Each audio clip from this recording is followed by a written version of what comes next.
Hey guys, Sean here. Welcome to the F1 Word and to another breaking news video. It's all happening this week, but I don't think this one is going to come as too much of a shock. It's been rumbling on for a while now, but Racing Point have now officially confirmed that Sebastian Vettel will join the team next season. Now, just in case you missed it last night, Sergio Perez confirmed over on social media that he would be leaving the team at the end of this season, so really this announcement was imminent. And a statement confirming the news was released by the team this morning, and in that statement, Sebastian Vettel said, "I'm extremely proud to say that I will become an Aston Martin driver. It's a new adventure for me with a truly legendary car company. I have been impressed with the results the team has achieved this year, and I believe the future looks even brighter. The energy and commitment of Lawrence Stroll is inspiring, and I believe we can build something very special together. I still have so much love for Formula 1 and my only motivation is to race at the front of the grid. To do so with Aston Martin will be a huge privilege." And team boss Otmar Safnauer added to that by saying, "Everybody at Silverstone is hugely excited by this news. Sebastian is a proven champion and brings a winning mentality that matches our own ambitions for the future as Aston Martin. Sebastian is one of the best in the world and I can't think of a better driver to help take us into this new era. He will play a significant role in taking this team to the next level." So there we have it then. After weeks of speculation, Sebastian Vettel will be racing for Aston Martin in 2021.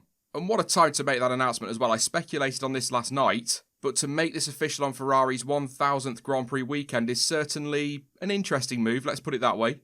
I genuinely believe that it would be next week.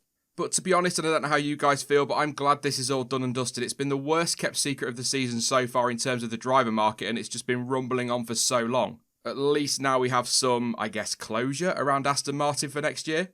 I mean, as I said last night, I do still feel for Perez, I really do. But as soon as Vettel became available, someone somewhere was going to have to make way. A four-time world champion does not become available all that often.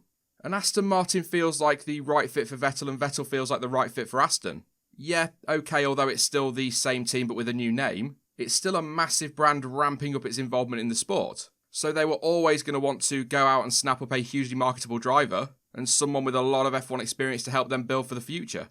As for Seb, this was probably the best available option, and given the ambition that Racing Point keep talking about making it to the front of the grid, and with the cash that is behind them, they probably represent his best available opportunity to start winning races again and grabbing podiums. Of course, that's not a guarantee and maybe this is a bit of a gamble. But again, it's his best opportunity right now. Where else was there, really? As much as I'm sure Williams would like to get him in that car, there was no way he was going to go right to the back of the grid. It's also a chance, or at least I feel this way anyway, for Vettel to kind of hit that reset button. Again, as I said last night, the last couple of seasons haven't been great for Seb, 2019 and 2020, even though this one isn't over yet and could get a hell of a lot worse. It certainly doesn't look like it's going to get much better anytime soon. So taking a step back from the pressures and politics at Ferrari and just being able to focus on his racing at a team where he won't be expected to immediately win races might well be a great way for him to reset and refocus for the future. And 2021 also gives him a year to settle at the team and to help them to prepare for 2022 with the big regulation changes. So yeah, overall I think this is a good deal for all involved apart from Checo obviously. And I'm very much looking forward to seeing just what Vettel and Aston Martin can do together. It's been a very good season for Racing Point in 2020 to this point, but let's be honest here, despite their recent form, they have still got a long way to go if they want to be winning races and titles. But with Sebastian Vettel now on board, the experience that he brings and the knowledge that he brings could well help the team make that leap forward to the very front of the grid. It's a big ask, and like I say, there's a long way to go, but 2022 represents that opportunity. And I've just got a feeling that Aston will grab that opportunity by the scruff of the neck. You may disagree with the decision to keep Lance Stroll over Sergio Perez to put alongside Sebastian Vettel, so you might question that ambition that Sebastian Vettel has spoken about, but I actually do believe that team is very ambitious, and Lawrence Stroll is definitely motivated to make it one of the best on the grid.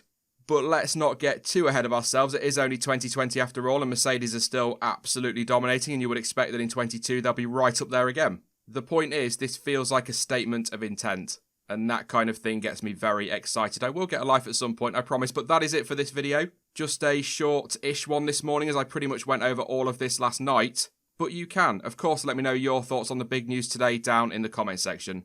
Now, I will be back soon with more content as ever, but in the meantime, don't forget that you can of course follow me over on social media, and all of the links you need for that are in the description down below.